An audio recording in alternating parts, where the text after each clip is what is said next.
de los robachicos, de los que usted documenta en su libro, a convertir a México en la capital del turismo sexual infantil, y eso es innegable y es doloroso.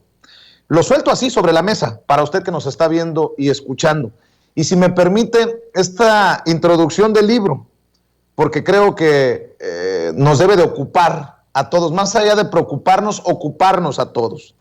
Dice: en 2017, en el 10º Parlamento de los Niños que se celebró en la Cámara de Diputados, Axel Yair Valencia Albarrán, representante del estado de Morelos, expresó desde la tribuna: hoy vengo a hablar de este derecho que me gusta mucho, el derecho a jugar.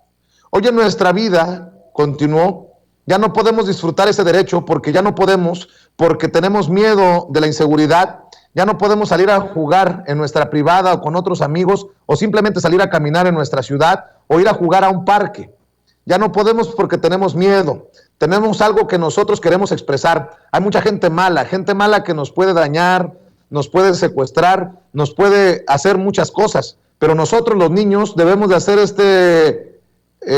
este derecho, porque los niños debemos de ser libres, que ya no haya más inseguridad y ya. Gracias. ¿Cuándo las niñas, los niños y los adolescentes mexicanos perdieron la libertad para circular seguros y solos por las calles? ¿Cuáles fueron las causas y los agentes que limitaron su autonomía en el espacio público? ¿Cómo lidiaron las autoridades, los medios de comunicación y la sociedad en su conjunto con el secuestro infantil? Este libro busca plantear respuestas posibles a esas interrogantes, porque fueron los adultos que crearon políticas de protección para la infancia, pero los que también crearon al robachicos, quienes lo sostuvieron gracias a la tradición oral, las representaciones fílmicas y literarias, las canciones y las obras de teatro, quienes llenaron las páginas de los periódicos con sus historias y le permitieron actuar, reproducirse y perpetuarse. Sí, como escribió Ignacio Padilla, cada nación detenta y ejerce el derecho inalienable de espantar a sus hijos como mejor le plazca. En México, las historias de robachicos se corporeizaron en seres humanos que cosificaron la vida de niños y niñas, despojándolos del derecho a la libertad, el más elemental de los derechos humanos. Me quiero imaginar entonces que después de este libro tendría que venir una investigación más, doctora, porque usted sienta las bases para poder entender en dónde estamos parados hoy. Sí, y qué presentismo tienen las palabras de este niño que emite este discurso hace ya tantos años, donde la pandemia ni siquiera se imaginaba, ¿no? Y lo que él está diciendo es: ya no podemos salir a la calle.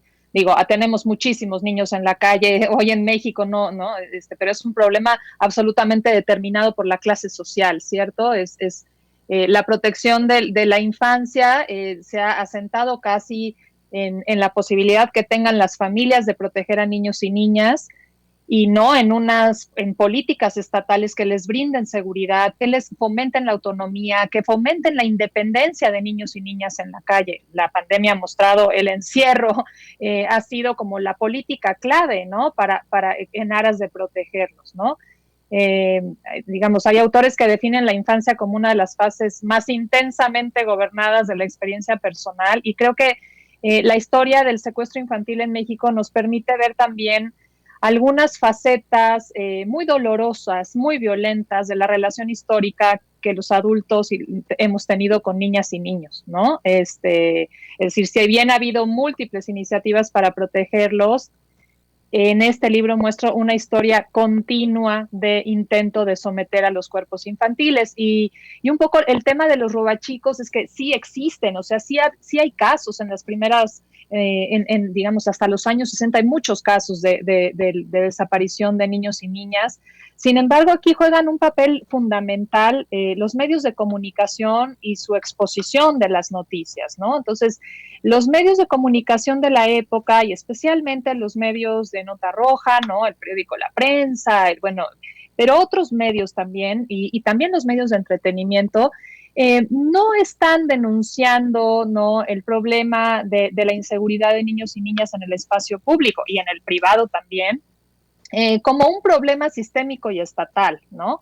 sino que van depositando la responsabilidad esencialmente en las madres, ¿no? En ese papel tradicional de que son las cuidadoras de los hijos, y no hay mayor discusión sobre cómo vamos a construir una sociedad que proteja a esos cuerpos infantiles en su derecho al espacio público, ¿no? Hoy hemos naturalizado que niños y niñas tienen que estar encerrados, ¿no? Y entonces, pero esto es un proceso que viene de muy atrás, ¿no? Que somos un país donde no hay políticas que defiendan la presencia de niños y niñas o no hay políticas que estén bien logradas, ¿no? No hemos logrado eso como país. Entonces, estudiar la historia de los robachicos, ver digamos, el grave problema, el dolorosísimo problema que tenemos hoy en día con el secuestro de niños y niñas, ¿no? Especialmente se secuestran niñas, ¿no? Pero ese dolorosísimo problema hay que verlo en perspectiva histórica para entender, ¿no?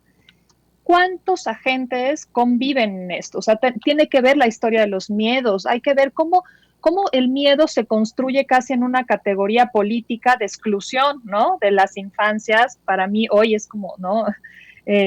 La cúspide de ese problema, pero también cómo construimos las relaciones de género, de clase, ¿no? En la primera parte del siglo XX, yo ya no estudio, posteriormente, hay mucha, ¿no? Construcción de estereotipos en torno a estos criminales, ¿no? Y son sujetos muy difíciles de identificar a simple vista, son muy camaleónicos, ¿no? Así es. Doctora Susana Sosensky, ¿cómo puede tener acceso nuestra audiencia a este libro, Robachicos, Historia del Secuestro Infantil en México? El libro ya se encuentra, en México se encuentra ya en varias librerías, en las principales librerías se puede encontrar, pero también está ya en su versión electrónica, ¿no? En su versión Kindle y en su versión EPUB. Entonces también para quienes no estén cercanos a una librería o estén fuera de México, ya se puede conseguir en algunas tiendas de este tipo. ¿Y en redes sociales cómo la encuentran, doctora? En redes sociales soy Luisa Correa, que es, ¿no? Mi seudónimo, no, así también es mi nombre, Luisa Correa, Susana Sosensky en Twitter.